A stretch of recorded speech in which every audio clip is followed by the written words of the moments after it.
Estamos viendo la ley de Hooke y la energía potencial elástica. Entonces, ¿qué sucede? Que esos conceptos son para cuerpos que tengan elasticidad. ¿Y qué es un cuerpo elástico? Un cuerpo elástico es aquel que cuando le aplicamos una fuerza, por ejemplo, puede que cambie de longitud, ya sea que se deforme, se alargue o se comprima, se aplaste. Pero al dejarle de aplicar la fuerza, recupera nuevamente su forma original, ¿sí? Por ejemplo, un resorte es un cuerpo elástico.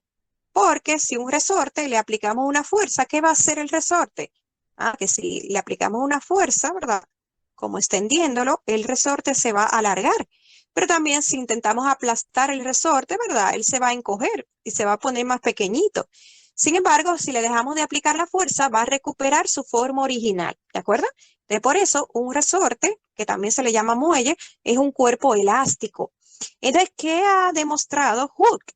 Él observó que si, por ejemplo, la fuerza sobre ese cuerpo elástico era mayor, también mayor iba a ser su deformación. ¿Verdad que sí? Eso tiene lógica, porque si aplicamos una mayor fuerza para alargar el resorte, pues obviamente va a tener un mayor alargamiento.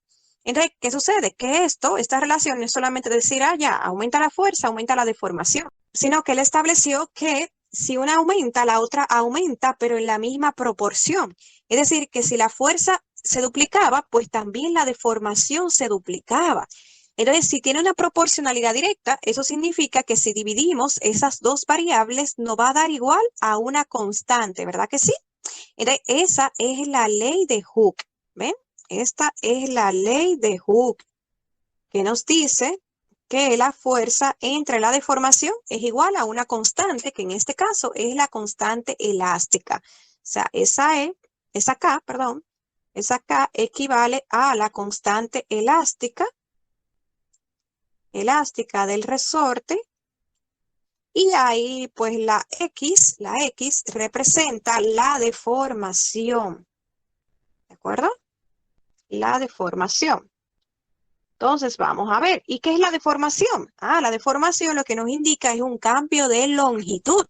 Es decir, que la deformación va a ser igual a si nosotros restamos la longitud final menos la longitud inicial. Vamos a suponer que, por ejemplo, en el resorte le hemos aplicado una fuerza o le hemos colocado un objeto, ¿verdad? Al colocar ese objeto tiene masa, por lo tanto, ¿verdad? Tiene también un peso.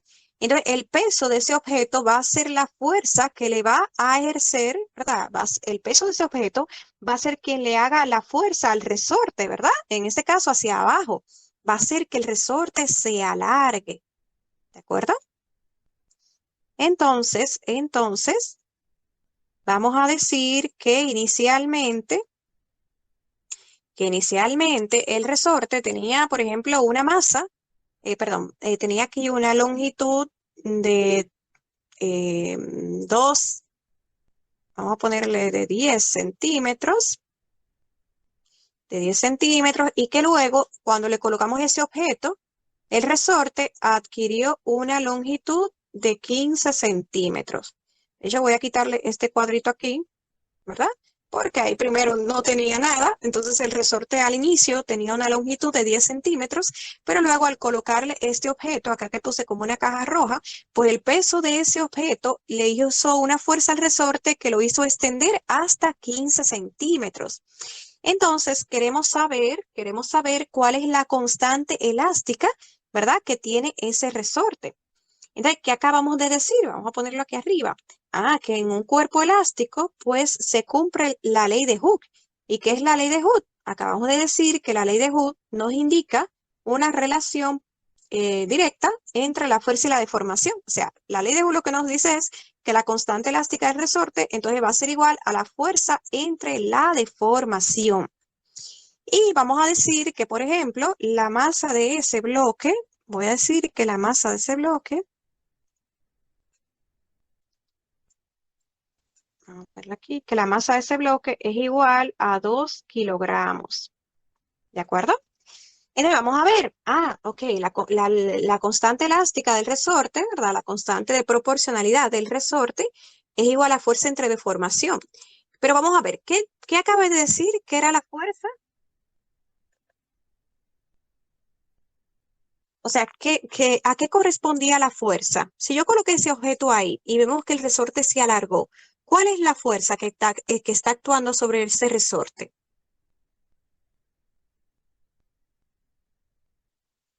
La fuerza. ¿Quién es la fuerza? ¿No sería la masa? La masa no es una fuerza,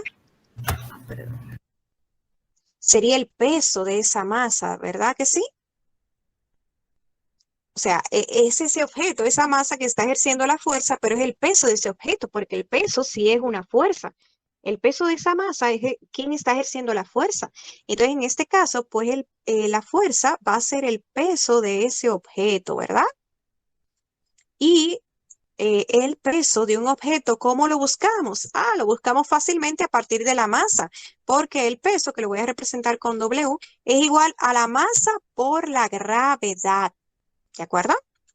¿A qué es igual el peso? A la masa por Masa por gravedad. gravedad. Muy bien, ¿verdad? La masa por la gravedad. Entonces, si ya tenemos que acá la masa de ese objeto es 2 kilogramos, pues podemos saber su peso porque multiplicamos 2 kilogramos por la gravedad. La gravedad vamos a utilizar su valor constante a nivel del mar, es de 9.8 metros por segundo al cuadrado, ¿sí? Entonces vamos a utilizar ese valor de 9.8 metros por segundo al cuadrado. Cuando esto quiera dejarme escribir, oh Dios, ok. Bien, entonces vamos a ver cuándo nos da esa multiplicación. 9 por 2, 9.8 por 2.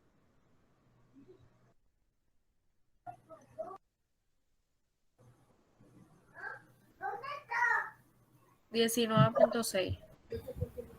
Muy bien, 19.6. 19.6. Entonces, la unidad de kilogramos por metro sobre segundo al cuadrado es una unidad llamada Newton, ¿ven? Que es una unidad de fuerza.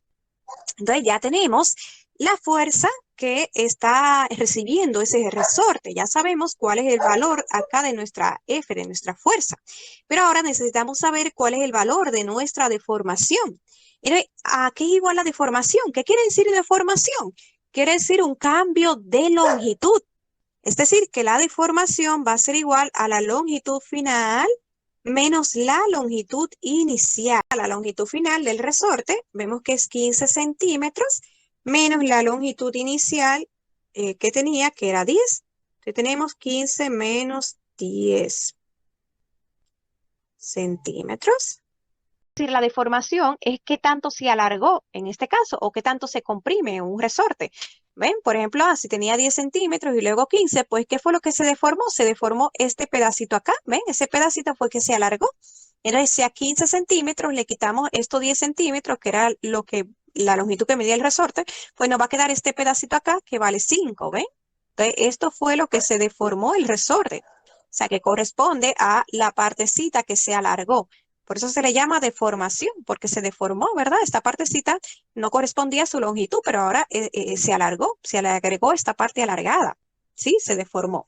Entonces, ¿qué sucede? Que aunque ya tenemos los valores de la fuerza, que fue el peso del objeto, y tenemos la deformación del resorte, que es la longitud final menos la inicial, no puedo sustituirlo directamente en la ecuación, porque acá la fuerza está con la unidad de Newton y la deformación está con la unidad de centímetros. Entonces, esas unidades no son equivalentes, son de sistemas diferentes. El Newton está en el sistema internacional. Entonces, la distancia o la deformación acá en centímetros también debería estar en el sistema internacional. En un metro hay 100 centímetros. Entonces, ponemos lo que queremos convertir, que en este caso son 5 centímetros, y lo multiplicamos por esta equivalencia, pero puesta como si fuese así un denominador. Por ejemplo, vamos a poner esa equivalencia, que en un metro hay 100 centímetros. Pero si el centímetro acá yo lo tengo arriba, ¿dónde pongo el centímetro en la equivalencia? ¿Arriba o abajo? Abajo, ¿verdad? Abajo, para que se pueda eliminar. ¿verdad? O sea, miren, la equivalencia, 1 metro, 100 centímetros, lo puse como si fuera una división. ¿Por qué? Ah, porque al ponerlo de esa manera, miren que como el centímetro estaba arriba, pues en la equivalencia yo lo puse con el centímetro debajo, porque ahora miren cómo se elimina el centímetro y me queda la unidad que yo quiero. Porque centímetro entre centímetros nos da 1, ¿verdad? Se cancela, se elimina. Y de ahí me queda 5 por 1, que es 5 en la unidad de 5 metro. metros. Ajá, entre 100. Entonces, 5 entre 100 es igual a 0,05 metros. ¿Ven? Pero ya ahí tenemos convertida la deformación de la unidad de centímetro a la unidad de metros. ¿Ven? O sea, multipliqué la equivalencia como si fuese una división y puse la unidad. Si este tiene la unidad de centímetro arriba, pues la equivalencia la puse abajo para que se pueda eliminar. Y multiplico. Entonces me queda que 5 centímetros es lo mismo o es igual a 0,05 metros. ¿Ven? Entonces ahora sí, ya puedo sustituir en mi ecuación. Y acá yo puedo decir, bueno, entonces ya si la fuerza es 19,6 newton y mi deformación es 0,05 metros, pues ahora sí me va a quedar en las unidades correctas. Entonces vamos a ver cuánto nos da esto. 19. ¿Dónde se fue? Esto no era. Da 19,6 entre 0,05 nos da 392. Y 2. Ajá, entonces tenemos que la constante elástica de ese resorte es 392 en la unidad de Newton sobre metro, ¿ven? Y esa es la unidad de la constante elástica en el sistema internacional, Newton sobre metro, ¿de acuerdo? No nos iba a quedar bien si lo dejábamos en centímetros. Entonces lo que nos dice esto es, que si se le aplica una fuerza de 392 newton, el resorte se puede deformar 1 metro. Pero una fuerza de 392 newton es mucho. O sea, lo que nos está diciendo es que realmente este resorte es muy resistente. Ok, entonces también debemos tomar en cuenta otros dos tipos de energía que van a ver en el experimento 8, donde van a hacer las gráficas de toda esa energía. O sea, tenemos la energía cinética.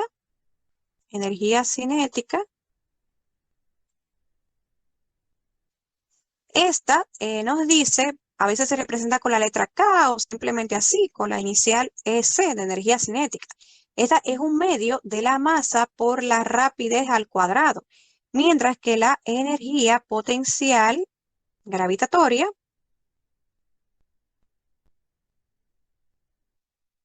potencial gravitatoria es igual, la podemos representar así con EP, es igual a la masa por la gravedad por la altura. ¿En el que debemos analizar? Bueno, en la energía cinética, un medio es un número que siempre va a ser ese mismo, ¿verdad? Es una constante, es un número, un medio. Y la masa de un objeto, básicamente podemos decir que va a mantenerse igual. Por ejemplo, si yo me muevo de aquí a una habitación, a un cuarto, salgo al patio, entro a un aula, yo sigo con mi misma masa, ¿verdad? Si yo tengo, por ejemplo, 140 libras, aunque me mueva hacia adelante y hacia atrás, voy a seguir con 140 libras. Entonces podemos decir que la masa, ¿verdad?, se mantiene constante, a menos que ya algo se rompa o qué sé yo. Entonces, ¿qué sucede? Que estamos viendo que algo que sí va a variar, en este caso, es la rapidez que lleva el cuerpo. Porque puede que, se mueva con una rapidez constante, pero puede que no, que se mueva más rápido, se mueva más lento. Entonces, estamos viendo que la energía cinética, pues, depende directamente de la rapidez que tenga el objeto. O sea que si el objeto aumenta su rapidez, pues la energía cinética también va a aumentar.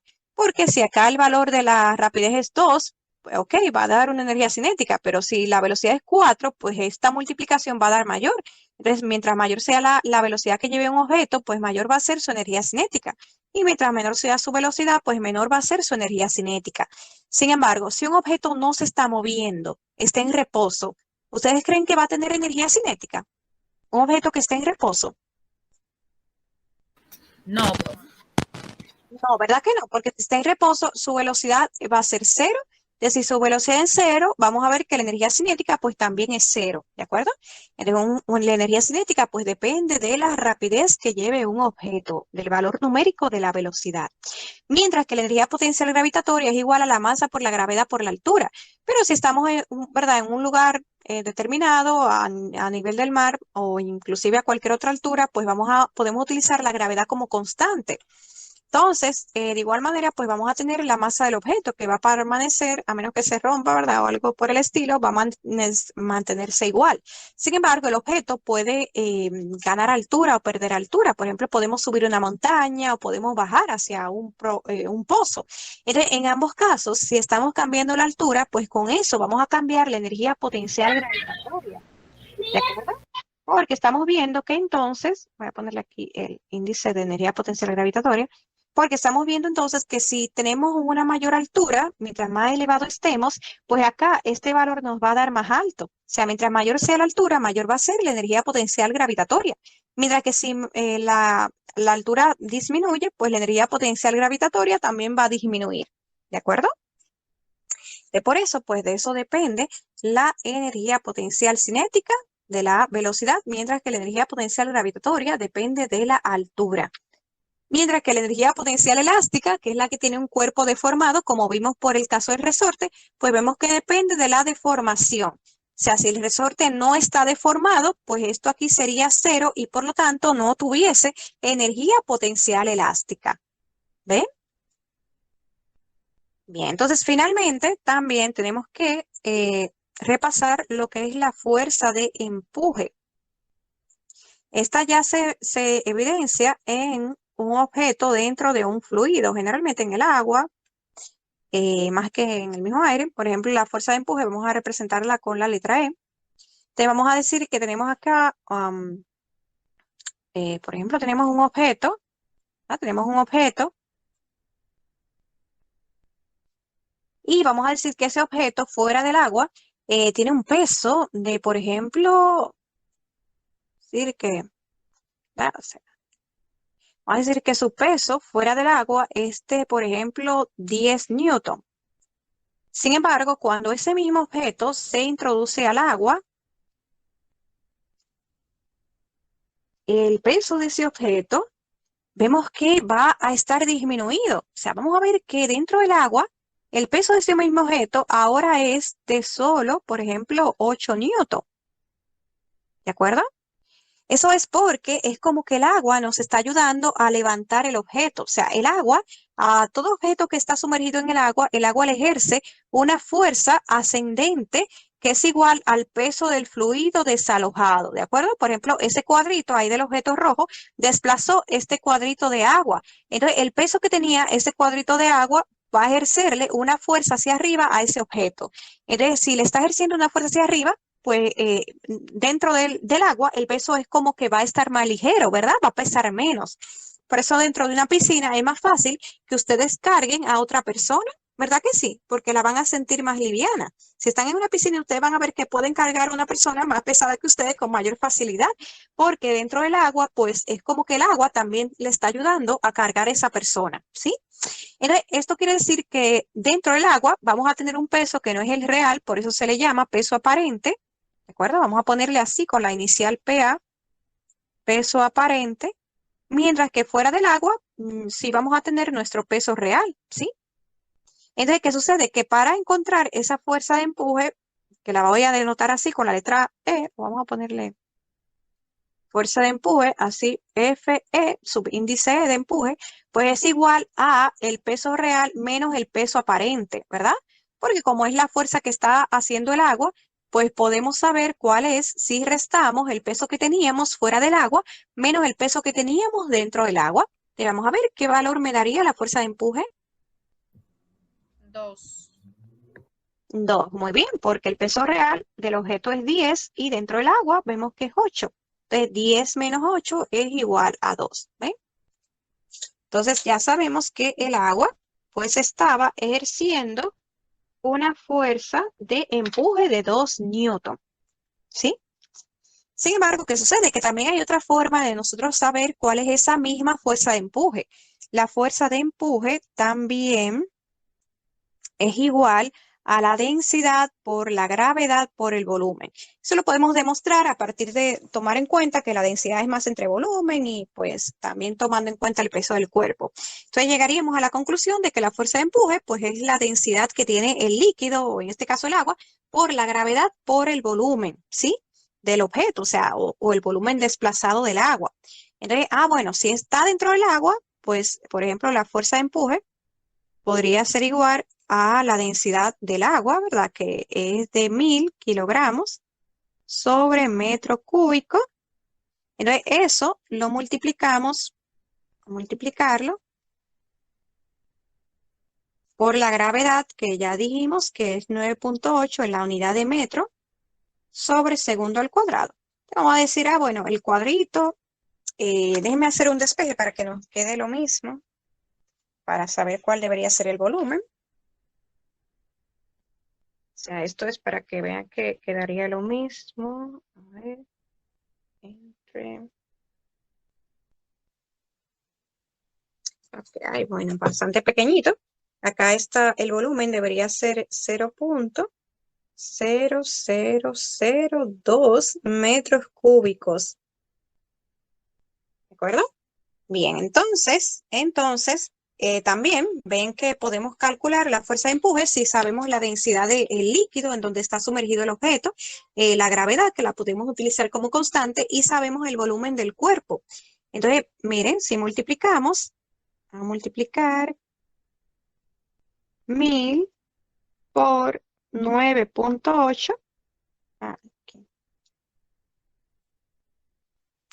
1000 por 9.8, no se quiere marcar, ok, por 0.0002 nos da igual a 1.96. Bueno, en ese caso porque redondeé acá, pero lo vamos a redondear hasta una sola cifra significativa, como en la menor cantidad acá, que, ¿verdad? Que es esa, que tiene una sola cifra significativa. Entonces, para dejarlo en una cifra significativa, ¿en cuánto lo dejo? Vamos a ver.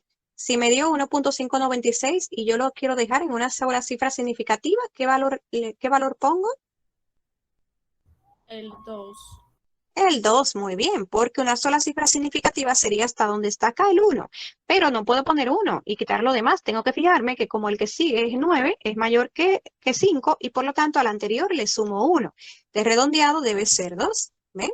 Te pongo acá también 2 newton, ¿ven? O sea, la fuerza de empuje pues nos da igual porque la podemos determinar de esas dos formas.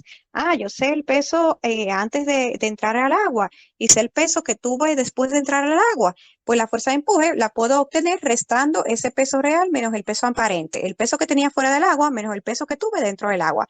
O si no, también lo puedo, si sé el volumen del cuerpo que fue sumergido al agua, pues puedo determinar la fuerza de empuje multiplicando la densidad del agua por la gravedad por el volumen de ese cuerpo.